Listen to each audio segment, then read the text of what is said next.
Fox hunting is one of those things that people think of in very black and white terms. You're either pro or anti. Lucas was the face of the pro hunting movement in Britain. Even when we were kids, he'd be mucking out the stables after school. By saying very publicly that he would keep hunting whether it was legal or not, Lucas made himself a target. The sense of having a calling was very strong in him. He got that from his father. Stewardship and spirit of the land. If you look after it, then it'll look after you. For him, the act of hunting was an act of reverence. Of worship, if you like. Lucas had received death threats. The police advised him to get out of the spotlight for his own safety.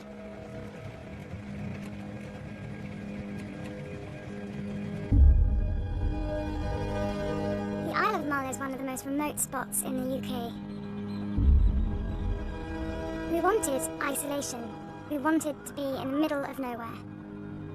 In a way, we trapped ourselves.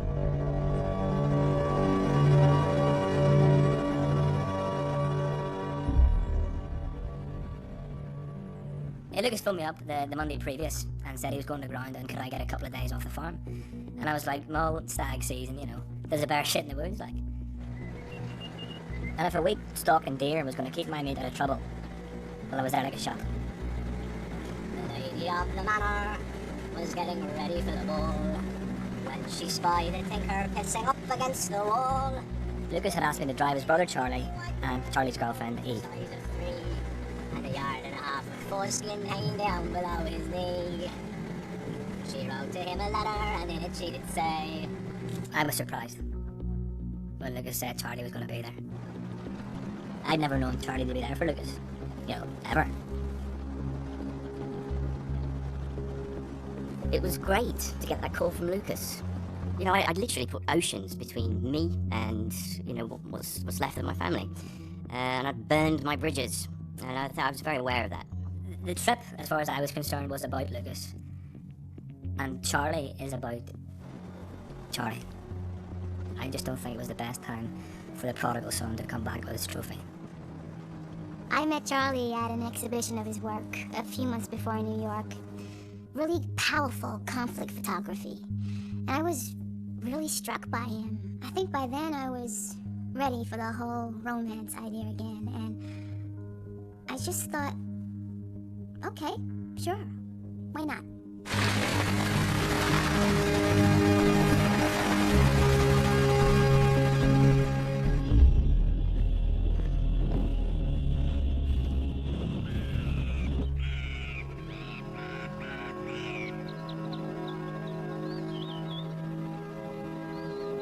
Lucas loved that place.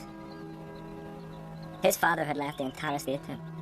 5,000 acres on the south side of Benmore, the highest mountain on the island.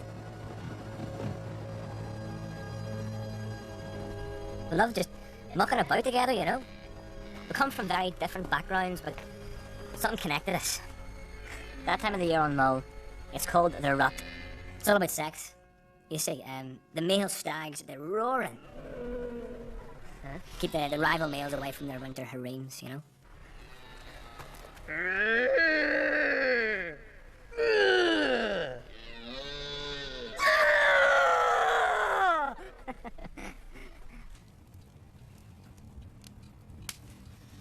I'd always thought of Scotland as a place of tradition, romance.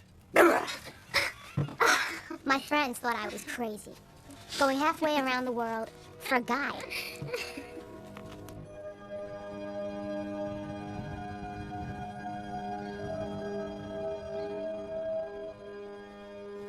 To be honest, I was surprised Lucas had asked Liv to come with us.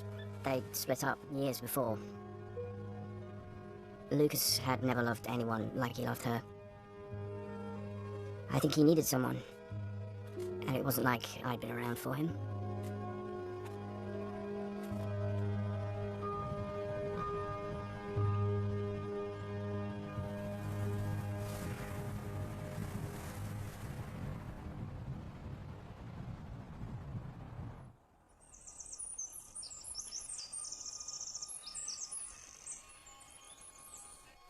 Lucas was up and about early that first morning.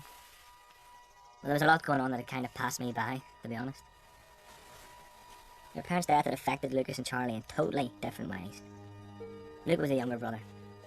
He was left to fend for himself. Charlie just stopped sticks, left the country. Luke hadn't seen Charlie for years, and that had been the time he needed him most.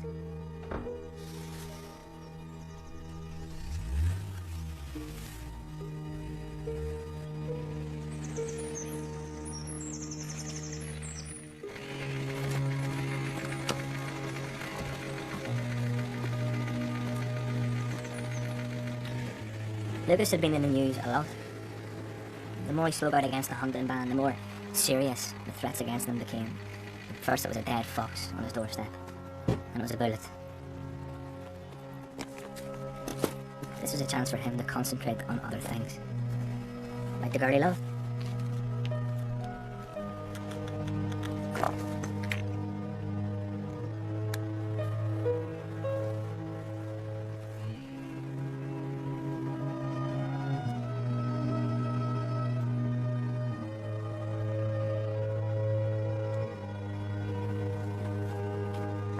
His father proposed to his mother in that room. This was a massive moment in his life.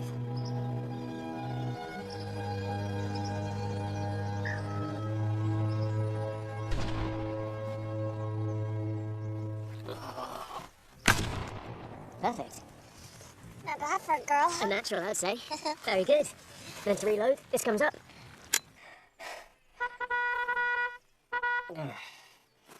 If you believe in going up onto a hill and getting your hands dirty and looking for your own food and catching it and then sharing it with people and just being part of that really kind of ancient cycle, then there's no better place. Morning. Hey, I'll go up the south side with Liv. Why don't you guys head up the north side? Looks like the plan's clearing up there. Should be a nice day. Okay. Hey, there. Good day. Fox hunting with dogs was made illegal under the Hunting Act. Stalking deer, which is what we were on the island to do, remained and remains to this day entirely legal. It's a necessary part of managing the land.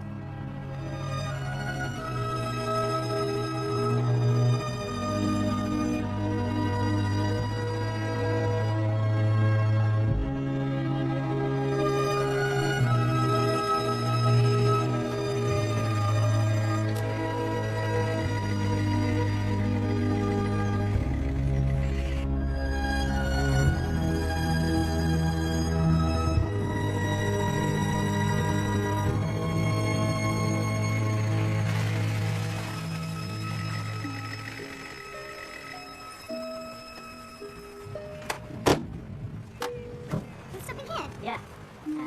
Want to show you something?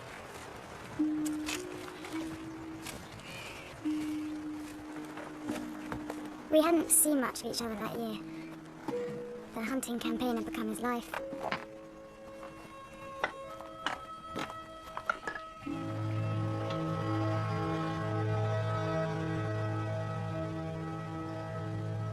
We'd been crawling through bogs and ditches, and it started to get cold. Not my idea of a vacation. But Charlie's whole thing was life's about new experiences.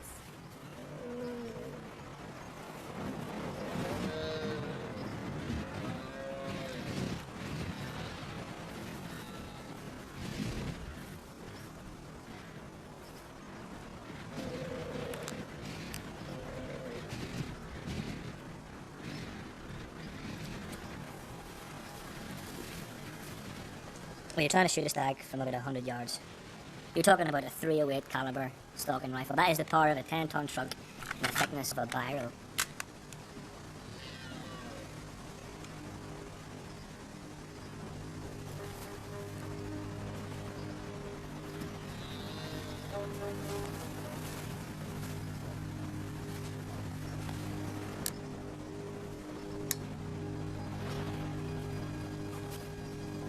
And you get it in your hand, and you forget who you are for a second.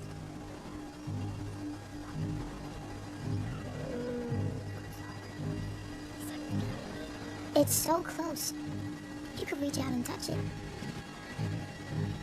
It doesn't even know you're there. And I remember thinking, can I do this?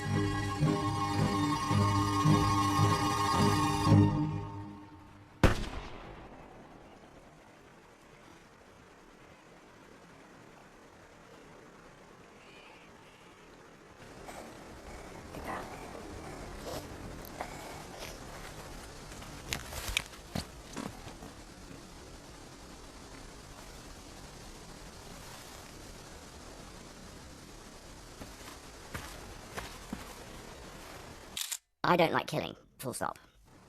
But I eat meat. If you eat meat, you accept that something's got to die. I just don't like doing it myself.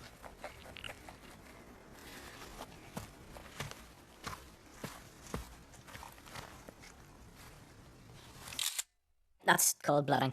It's just tradition whenever someone gets their first kill. I don't think she minded. I resented that immediately. Right, here we go. Take your jacket off.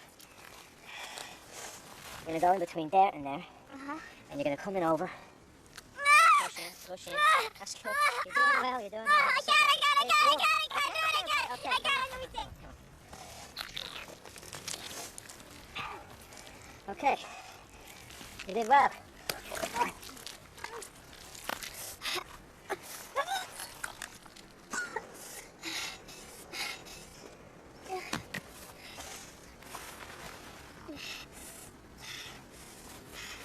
I felt very angry.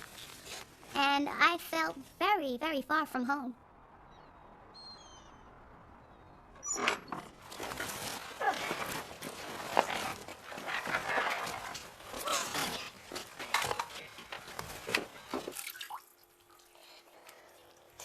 One, two, three.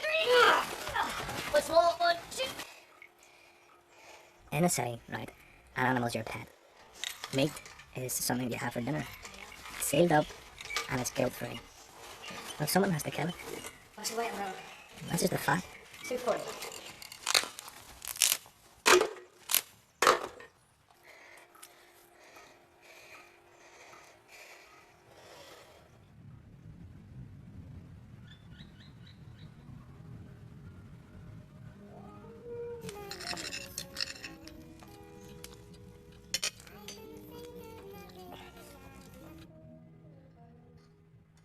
I was not going to sit there and eat that meat, knowing what I'd done.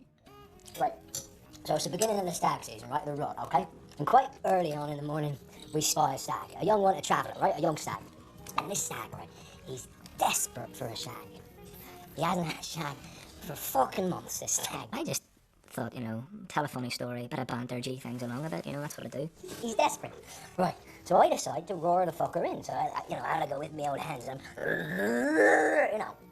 and he roars straight back. And I know the game's on. So here we go. He's coming down the hill. I'm down there and I look. I'm down here roaring at him. Like that. And every time I roar, he roars back. Now, finally, we come in and come in and come in. We get to about 200 yards. And I decide to give it a roar. I go,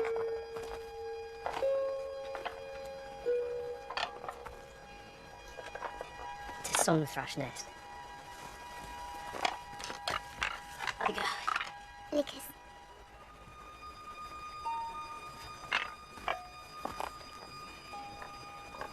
I'm still seeing him.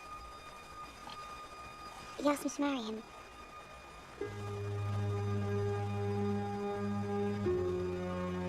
Do you love him? Yes. I'm sorry. Get to about 200 yards. And this fucking stag, he's so excited.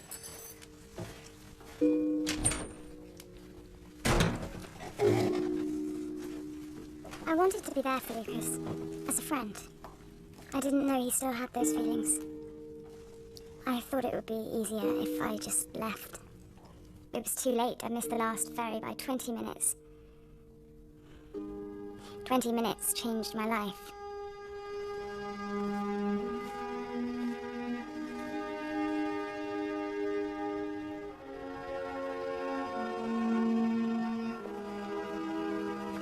She'd ripped his guts out.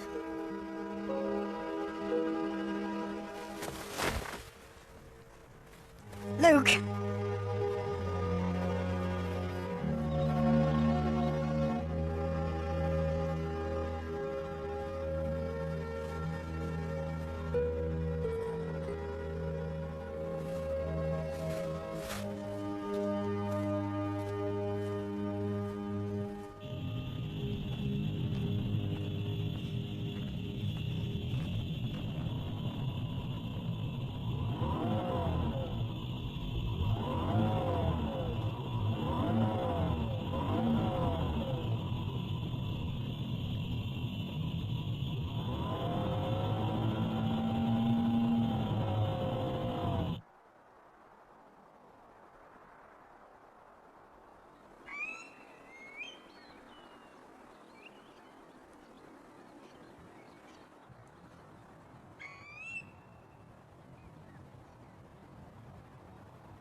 I was very wet, very cold.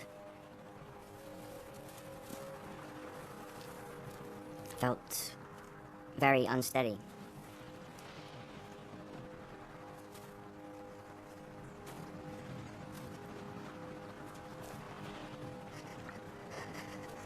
It's a bloody obvious thing to say, but my first thought in those moments was, something is very wrong here.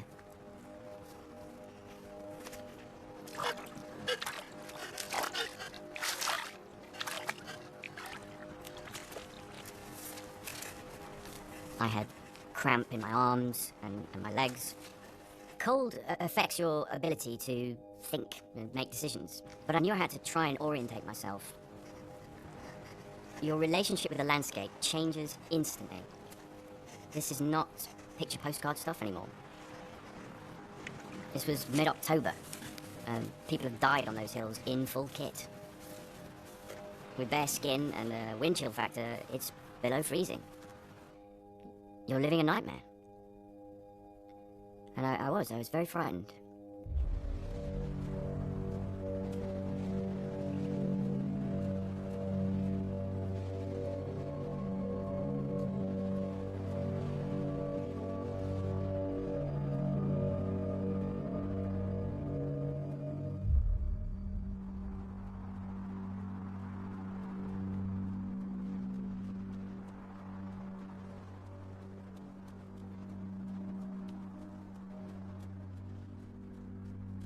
I had scratches up my arms and I was very, very cold.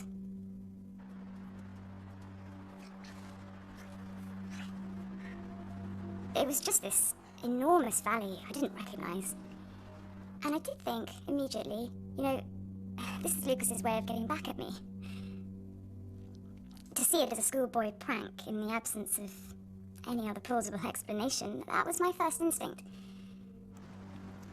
My feet were very cold, very cut. And I could see Ben Moore, and I knew that meant that I wasn't far from the house. And I thought, bugger it, you know, do can play at that game, I'll make my own way back.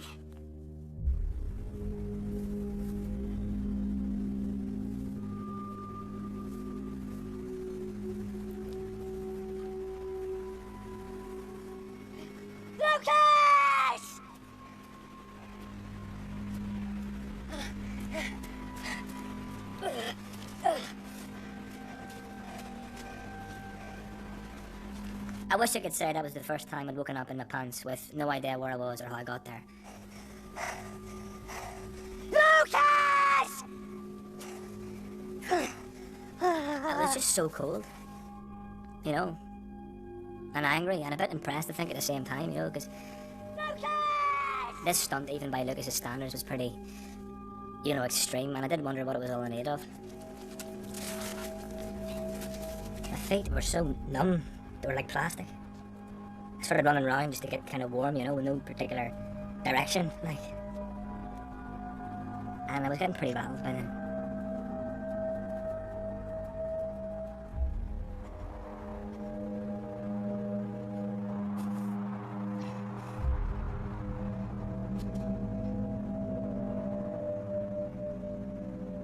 I think I was confused more than angry. I thought about just sitting and waiting, but the wind was just too much. I was very cloudy-headed.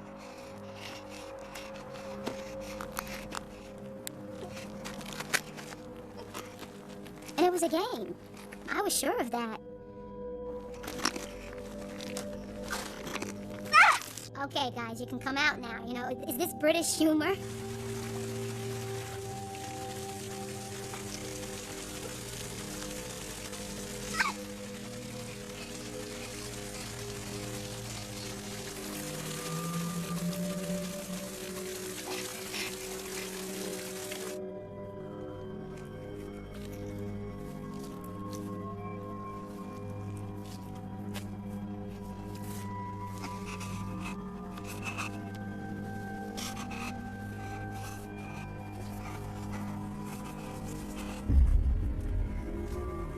I'd come to a ridge where I could get a better sense of where I was in relation to the rest of the landscape. For a moment, I thought I recognized where I was. I had no idea at all.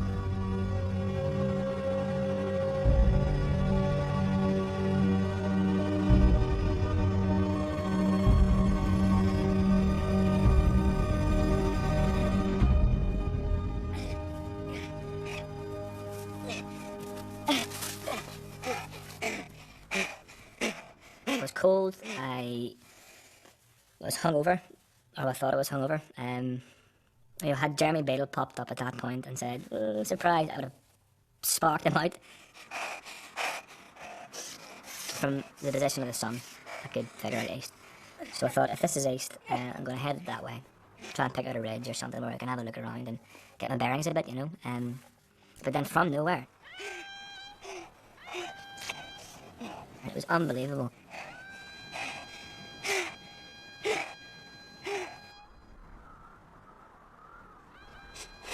And I thought, I know what that is.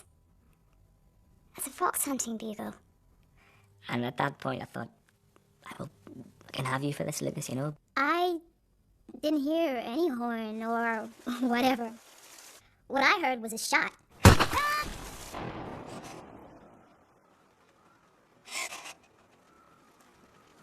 That's not Lucas. Lucas would never shoot anywhere near someone else.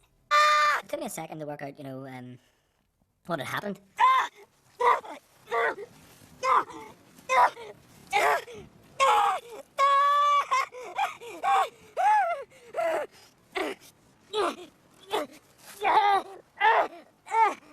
Well, that wasn't Lucas that was shooting at me. Then who the fuck was? I was thinking there's gotta be movement, and I'm usually pretty good at spotting movement in that kind of face, you know. And it seems absolutely ridiculous to say it, but the only thought that I could have, the only conclusion I could come to, was that the hill was taking pot shots at me.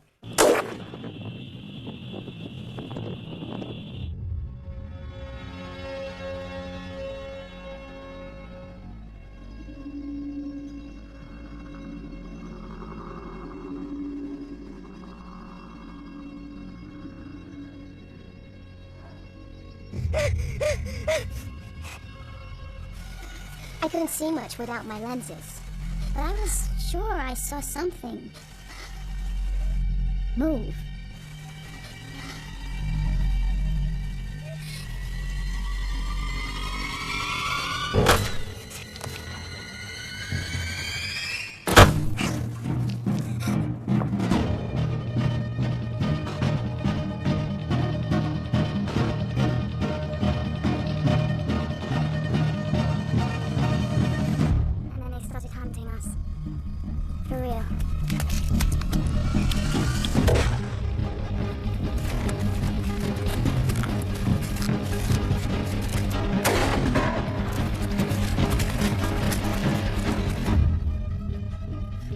thought that goes into it at that point. It's instinct.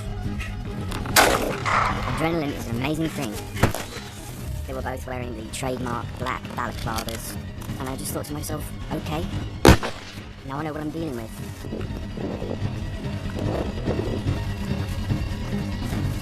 Bullets were hitting all around me.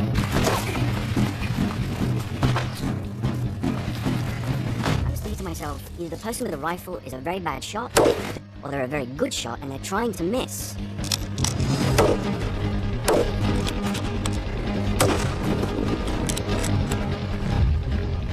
I just knew I was running for my life.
I've been in the UK like 48 hours.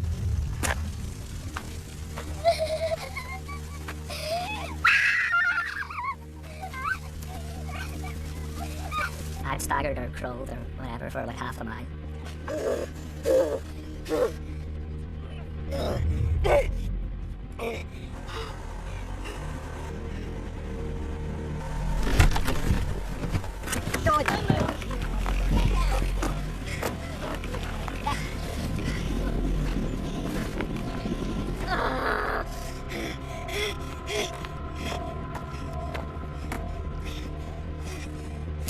I wish I could say that it had some massive realization or like everything became clear to me and I saw the white light, but it wasn't. It was just absolutely blindingly real, you know?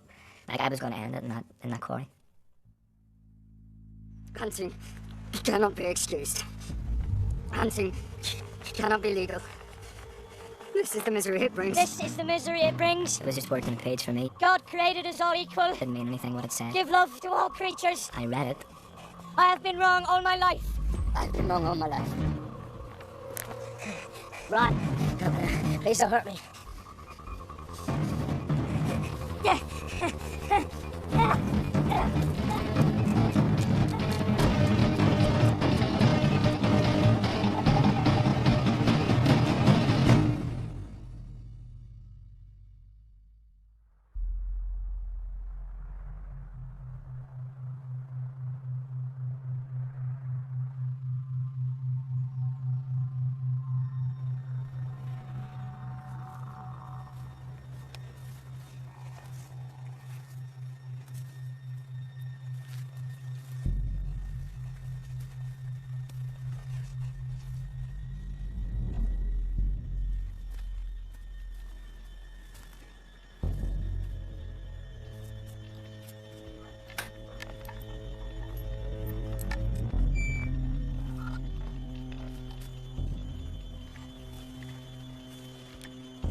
exactly as we left it. There was no sign of struggle or burglary or anything like that.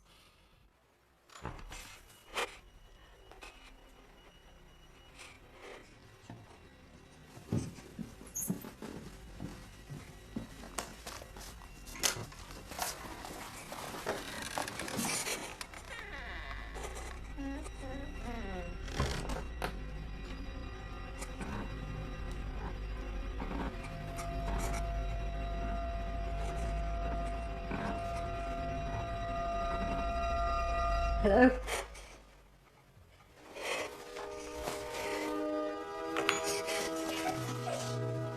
With no car, no phones, we really only had one option, and that was to lock down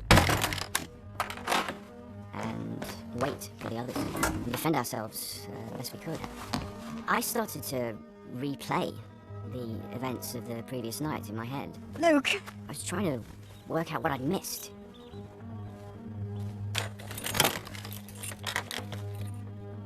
There was so much about what had happened that didn't make any sense to me. And it stayed that way. Until later, when I saw the film.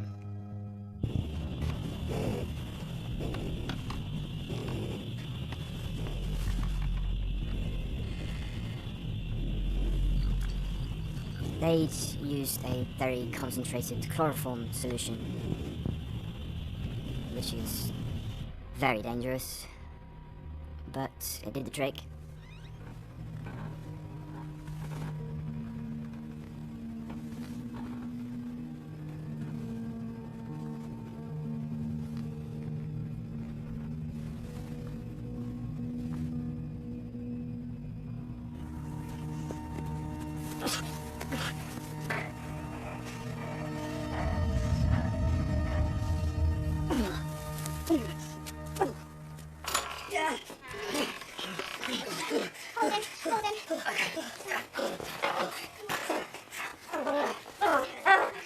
There wasn't any bone damage. I don't think he could have walked if there was. Where are they coming from? Are they coming here? It was a laceration. Not from a bullet, I don't think. More like a shard of rock sheared off and sliced open his calf muscle. It was the only disinfectant we had.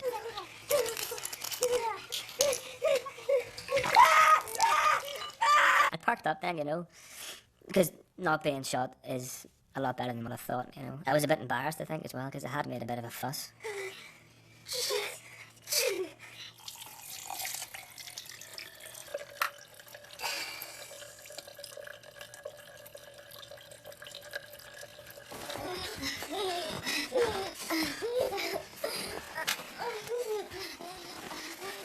Steve, you have to tell me where I was, okay? Can you give me some blankets, please? The feeling of being held. I remember that. She's in shock. But we've got to keep her warm. And you're crowding up. Eve. And the relief. She's talking about Come back to me, Eve. Come on. crowding up. Fuck off! She kept saying, I'm sorry. I'm sorry.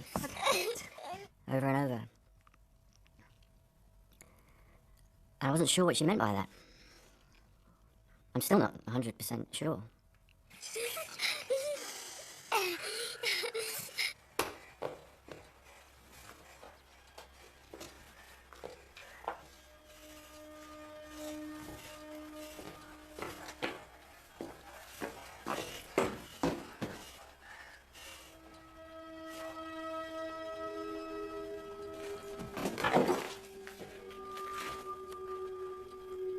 Where we'd been sitting for dinner the night before, there were these dossiers. Yeah, I think that was probably the scariest moment of the whole ordeal, you know.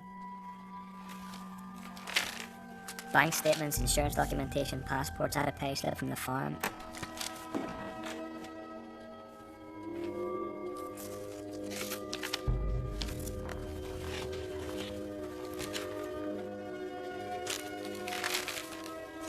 Every personal, private detail was included. I mean, it's shocking, really, to see how easy it seemed for these people to get even the most private picture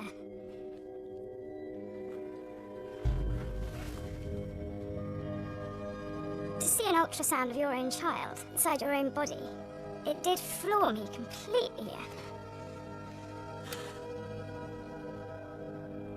It really knocked the wind out of me.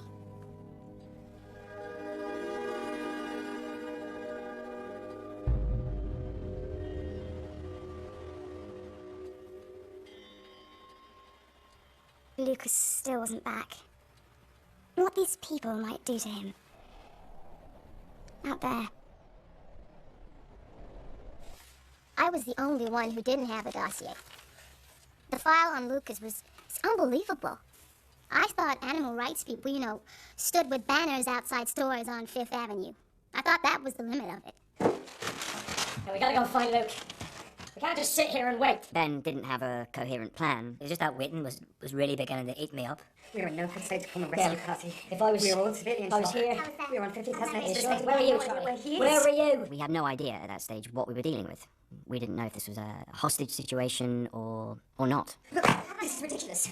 You are severely injured. There is no way that you're going to be able to cover that kind of ground on that leg. And even if we could find him, there is a very real chance that we're going to make this situation worse. You have to be very careful about what you do. You have to be careful not to upset the balance. We've got no vehicles, no communication, and no weapons. And I thought, I fucking wonder.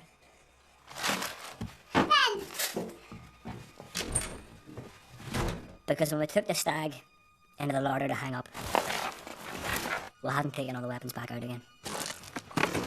And they'd been very careful not to leave any ammunition in the house. They made sure of that, but there were 3 rounds left in the magazine. And that to me was a little victory, you know?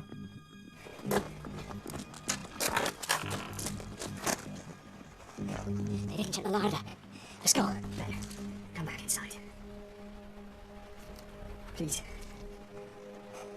Ben, you have to come back inside. Ben! This is crazy. He's your fucking brother.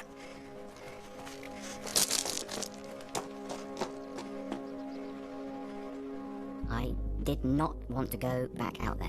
And I was so angry about it, you know. It would be easy for me with my background to paint myself as the guy who stops the tanks to get the shot. Why he couldn't stick his neck out for anybody. Why he found that so fucking difficult. Why Charlie, of all people, found that so fucking difficult. I hate danger. Any kind of danger. I would happily have swapped Charlie for Lucas at that point.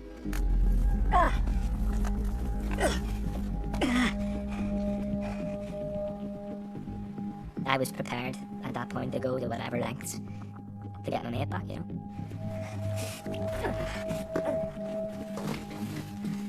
Sweetheart. I'm gonna look after you. It was a fact that if they hadn't found the rifle, logically that was the most sensible place. Hurry back, okay?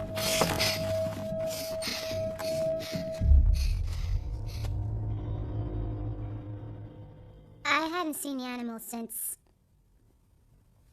I shot it.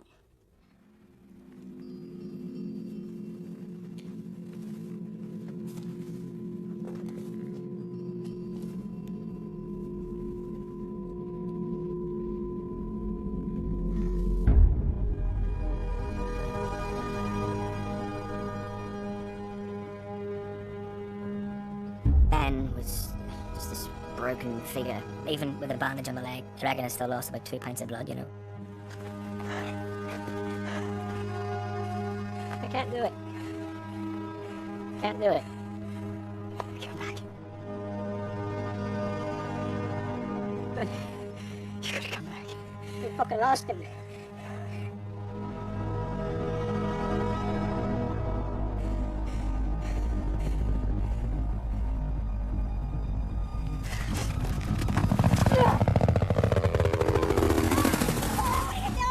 Fucked it now, haven't you? I mean, that was hell. Everything within me snapped into focus. How they'd carried us to those remote spots. We had to get there. It was about 2 miles of boggy terrain. And I tried to keep up. Ben was doing his best. I just felt this nausea coming over my badly injured leg.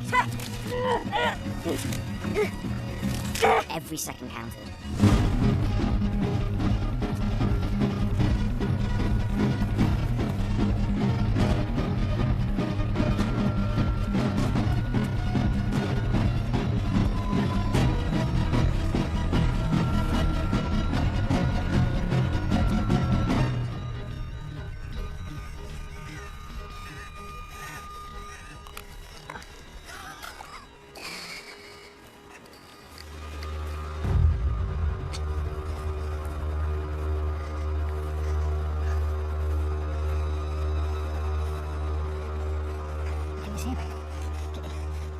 see Luke?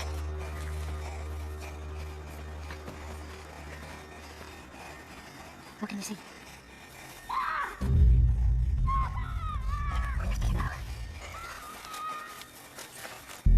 There's no plan. You're two normal blokes in an awful situation.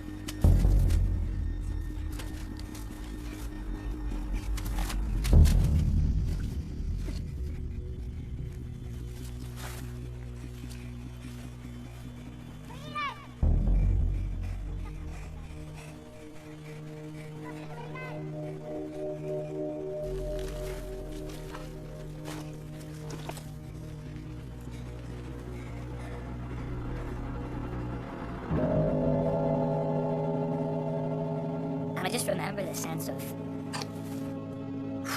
relief.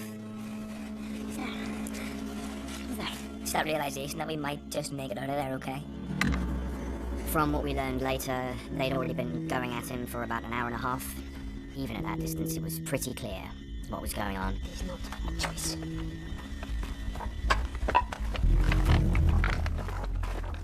Let's finish it up. We've got enough. Nothing. Fuck all works. And this obviously wasn't in the script. There was a time limit for them to get what they wanted.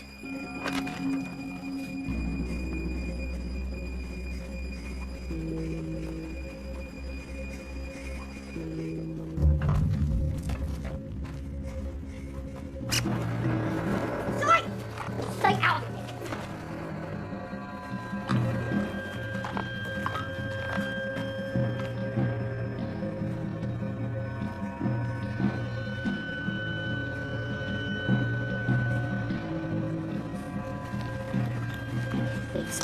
You said no!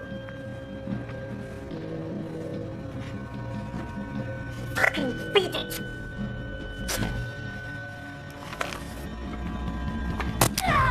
Lucas knew what was at stake. He wasn't an individual. He knew what he represented to hundreds and thousands of people. Even if he were to retract the statement later and say that it was said under duress, which it very clearly was, the damage would have been done. He would have been letting them win. As a photographer, you're a witness. You're not personally involved. And suddenly, it's your family. It's your backyard. And what are you gonna do about it?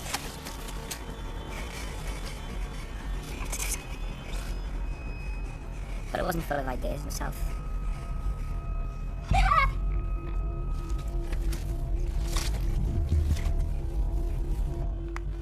It's so simple.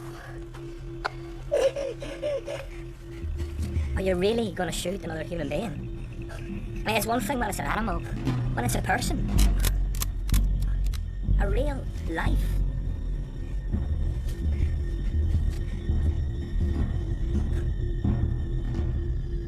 Slight breeze coming down off the hill, and I knew then that if it came to it, it would have to be a headshot.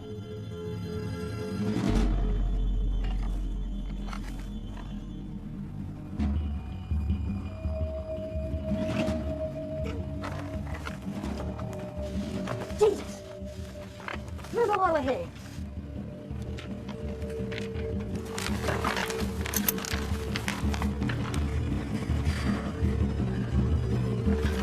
It all happened very quickly and yet in slow motion, and you're wondering whether or not he's going to do it, or whether he's just bluffing. Lost shots. Or whether Lucas will just read the fucking statement. It's just impossible to tell from that kind of distance, and you're running through this in your head with a real life in your hands. No! And I said, shoot. No!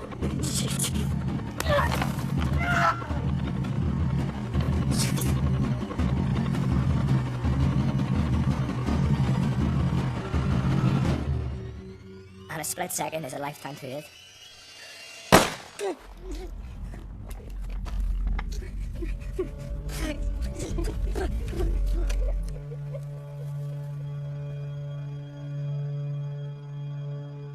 I'm a very loyal person.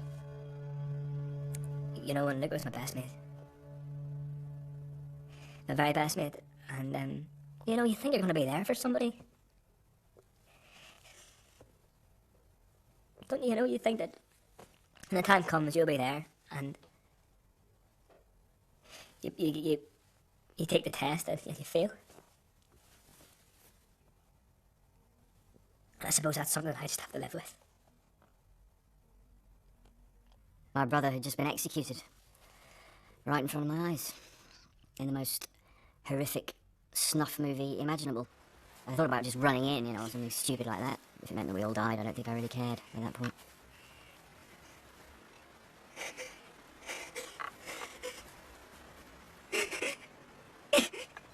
I couldn't believe what I was seeing.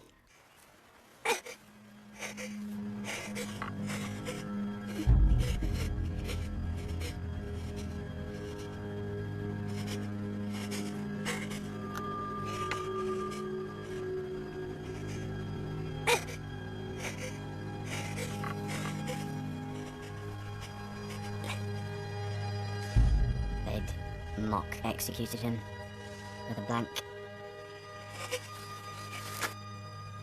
Go to hell. This was his life. His faith. And nothing they could do was ever going to make him renounce that.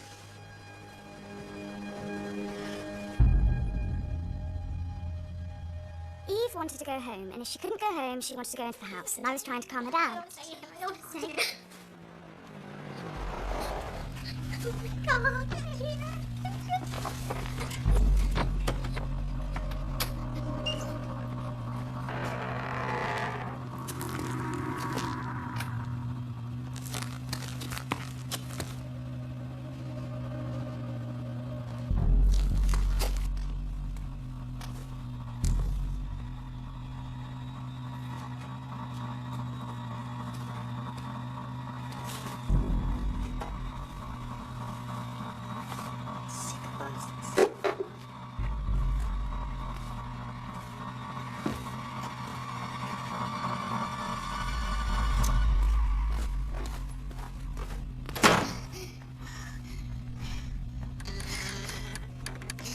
All we had to do was stay still.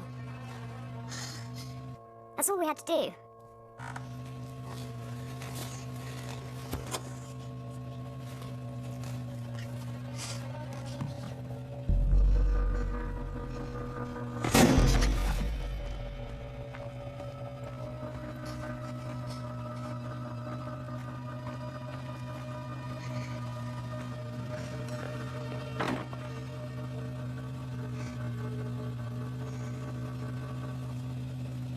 I could hear it was running, and I knew it was our best chance to get away.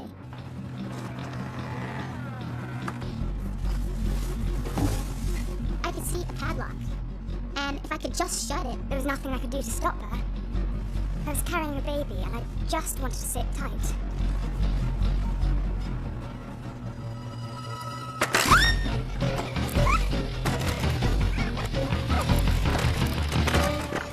and I couldn't believe I'd done it.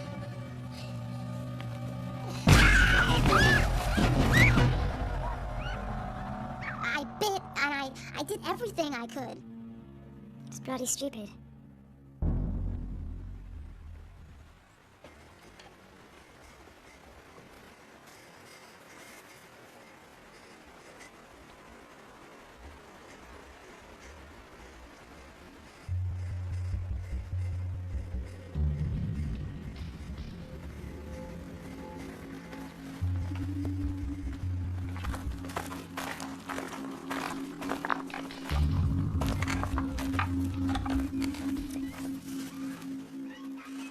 How does that feel?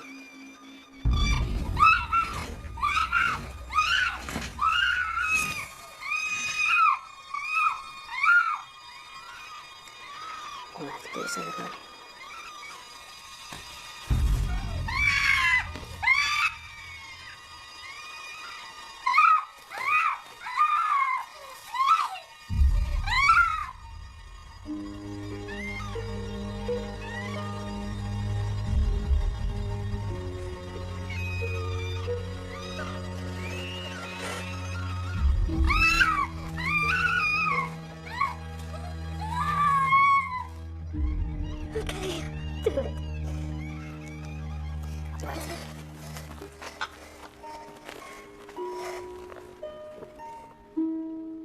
To die for your principles is one thing, but to ask somebody else to die for them, that is a different thing altogether. And he loved her since he was a kid, like. And he wanted her to be his wife, and he had his heart broken by her. And I think he wanted to hold on to the one thing he thought was good in a world that was very, very against him. Of course, not necessary something to animals. We're not taking pleasure in it. I know what that pain is. I understand it as if I were the animals I've chosen to torture. Hunting cannot be excused. Hunting cannot be legal. Hunting cannot be legal. This is the misery it brings. This is the misery it brings. God created us all equal. God creates us all equal. To love small creatures. I've been wrong all my life.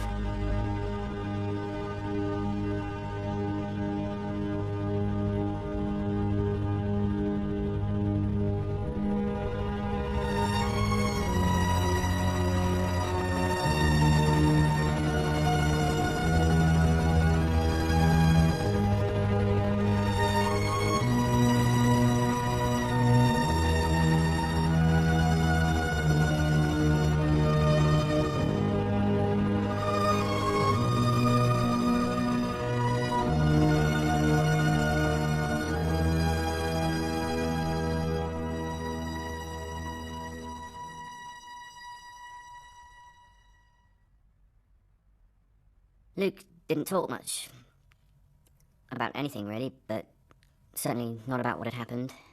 He was very thin and drawing into himself further and further.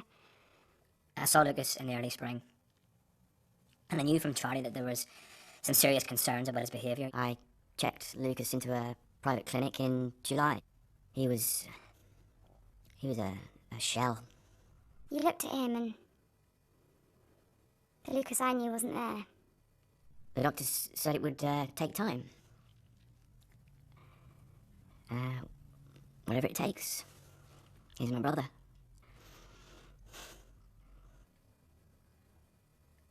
I do miss him.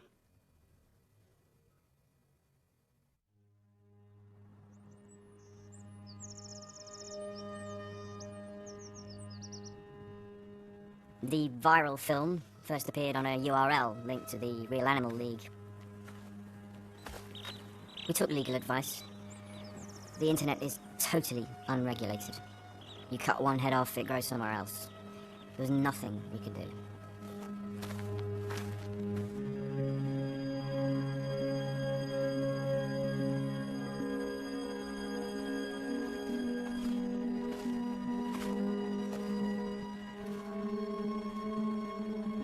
Somebody knows who did this.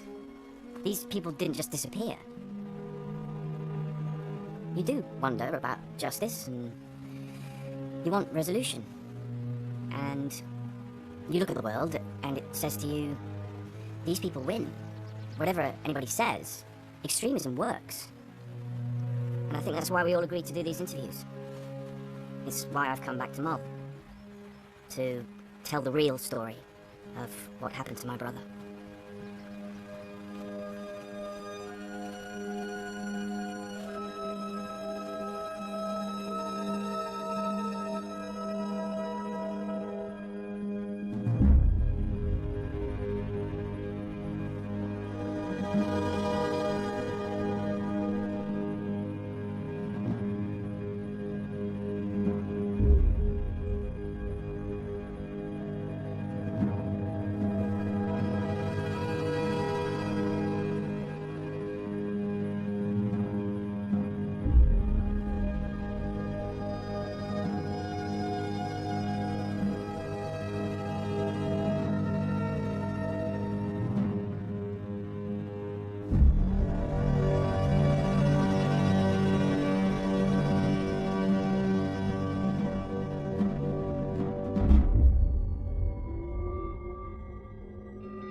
something